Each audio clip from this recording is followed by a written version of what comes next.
Hello, I'm Robin Arnold Williams, Secretary of the Washington State Department of Social and Health Services.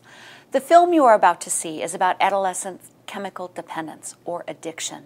Now, it's an uncomfortable topic because of the stigma associated with the word addiction. But addiction is really a chronic disease that does not discriminate across social, racial, or gender lines. Every child is exposed to it, and every child is vulnerable. When your child has a fever, you know to call the doctor. If there's trouble at school, you know to call the teacher. But when it's drugs or alcohol, the path to seek help is not as clear. Now, this film can help with that. It helps us get past the fear and the guilt, and it offers ways we can help a young person overcome this disorder, regain their lives, and restore a family. Washington State is a national leader in care for adolescents and their families. This film is another step forward, and our hope is that you will find information here that you can put to good use. If your family is in crisis, there are things you can do and there are steps you can take. So I thank you for taking the time to spend with us.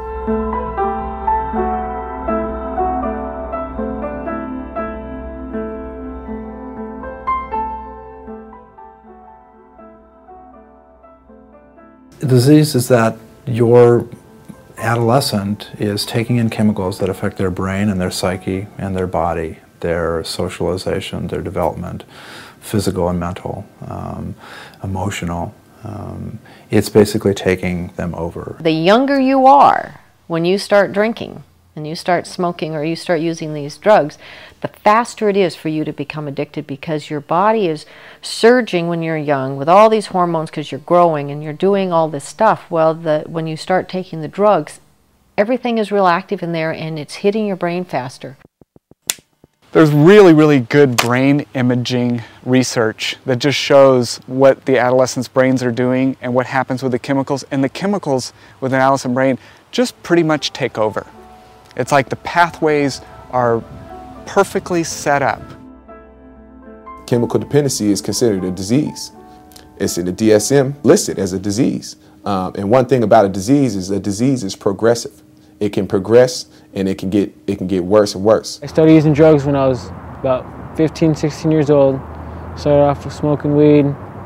Then I finally got tired of smoking weed, so I started smoking crystal meth because all my friends were doing it. You start drinking and using, it's a behavior, it's a behavior, it's a behavior, and then one day there's this invisible line where it's no longer a choice that you wake up in the morning that you want to drink and use anymore. It's almost like you have to.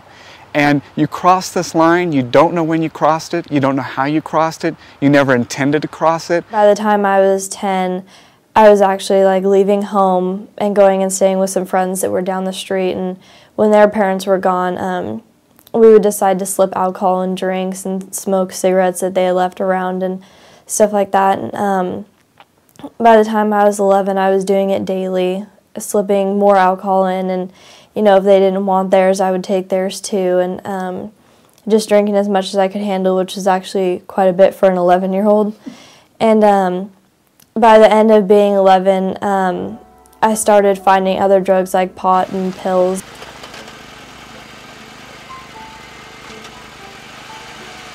I think the police knocking on your door, the school calling you, neighbors talking to you, kids getting kicked out of school, those kind of crises that will happen in addition to, you smelling alcohol in the breath, your kid acting like a monster or somebody that you don't know in your house. That's the point in time where parents really start to get scared. It was kind of like a group thing. We'd all, on lunch, at high school before I went to rehab my sophomore year, in the fall quarter, pretty much every day at lunch we went over and we'd get high and then go back to class for the last one. And it was kind of this whole idea of, we'd go back and we'd be like, screw it, this doesn't even matter, and we'd be relaxed and high, and the grades were suffering and all that because it was just kind of this, I guess maybe, this feeling of defiance. That was not his normal personality. Oh no, his normal personality was fun, and he would laugh and he'd joke. He turned into a dark, angry, belligerent, rude You know, nobody could do anything right, and he'd isolate himself, and I know that a lot of that behavior was indicative of a problem. An adolescent who's chemically dependent is not very comfortable to get close to. They're prickly. And one of the reasons why is I'm going to try to keep you at a distance as best as I can.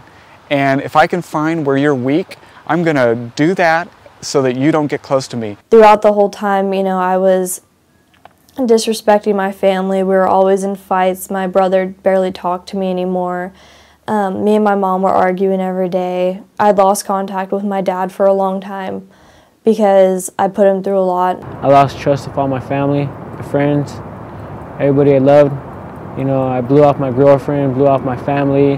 They tried to care for me, and I would always just disrespect them, steal from them, cheat. Well, you know, everything's messed up anyway, so I don't care. And I'm just going to go and rebel. And what they're really doing is calling for help. It's multiple factors that create chemical dependency. It's some genetic predisposition. It's the environment that you grow up in. It's the opportunities that you have. And it's the temperament of each child. It was kind of just like my way to cope with things. Like, I mean, I had all these stresses with my parents, and so it was like, it was my way to numb the feelings. And I kind of just, it started out with that, and then it was giving me friends, and it was giving me all this money and all this like popularity and, you know, this good reputation or whatever. And after a while, it just got worse, and I couldn't stop. One thing is getting the kids to know that it's not their fault. And it's not their fault because there might be a problem in the home. And it's not their fault that things are not working in their favor all the time. And it's definitely not the parents' fault. Parents may have some influence on the raising of their kids and the stress that the kids are under and what happens to their child in their home, but no parent, good, bad, or indifferent, causes chemical dependency. The parents are ashamed and embarrassed about this situation. The child is too, and there's anger about it, and still the fear, and you don't know quite how to act together, so everyone is disconnected. I get really broken parents, and I guess what I would say for the parents, don't beat yourselves up. We've all been a parent. We've all done the best we could. Right when we're parenting, yes, you can always look back and make changes, but right when you're in the heat of the matter, it's the best you can do. And you just need to keep trying to keep that child alive. Most parents know in their gut that something's wrong, and they just need the support to know that it's okay to reach out for help. That's what keeps them from reaching out, is that shame and that guilt and that fear. Please don't wait. If you see a problem, get on it ASAP. Get help, find treatment, find someone to talk to about this. A lot of schools have intervention specialists, and that's a good place to start. Called his pediatrician. I called the pastor down at Edmonds Methodist Church. One of the first things to determine what your child needs is you need an assessment. Teen Line. So you want to find an assessment center, somebody to do that. I think the easiest way to find out where is an assessment center is call the Teen Line. What part of the state are you calling from? They keep a comprehensive list of all treatment centers in the whole state of Washington and can tell you with one phone call 3 different treatment centers in that place. I also have another place called CCS Recovery Center. So that's a very, very good place to start. It means that you can use standardized assessment tools that get beyond denial. It surprises parents and a lot of people in the community that adolescents are actually much more honest about their use than adults are, and that assessment questions, self-report assessment questions, are actually usually very accurate for adolescents. So parents often think, well, my kid is going to lie to you. There's ways of getting beyond that. The friends who gave me pot, we started going downtown to raves on weekends. Very nice people, very supportive, very wise. They'd seen this come by.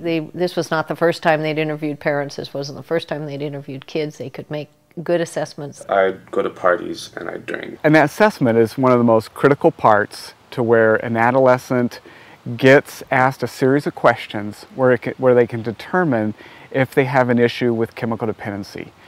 Have you ever drank to the point? And the more thorough the assessment, the better that clinician can let the parent know the severity of the adolescent's problem and help them make a decision about where's the best treatment or placement for that young person to go. If they've never accessed any care, outpatient is a good place to start. There's 3 levels of care on this level, and this is outpatient. Now, inpatient is a whole different story, because if they're not benefiting from these 3 levels of care, then the next step has to be inpatient. We came back and sat down with him, and he said, "Your son needs inpatient treatment. This is what he's doing, and this is how much he's doing." We couldn't believe it. It's a moment in history that you will never want to repeat again in your life. That's basically it. And it's not going to be a pretty moment, no matter how you look at it. And there's very little you're going to say while you're trying to get your child to treatment that is going to make them feel any better about it. But most children I know that went through treatment will remember their parent for hanging in there. We're coming in with the understanding that a lot of the times the parents are done. They're done. There's no more they can give. They've exhausted vacation time. They are in the process of losing their jobs if they take off any more time to come to court. A lot of parents can't come to court because of work. They just don't have that kind of flexibility in their jobs. And that's understood up front. We ask the parents, what is it that you can give? If you can't give anything else, then we understand that. And so what we do is work to build these supports around the parents.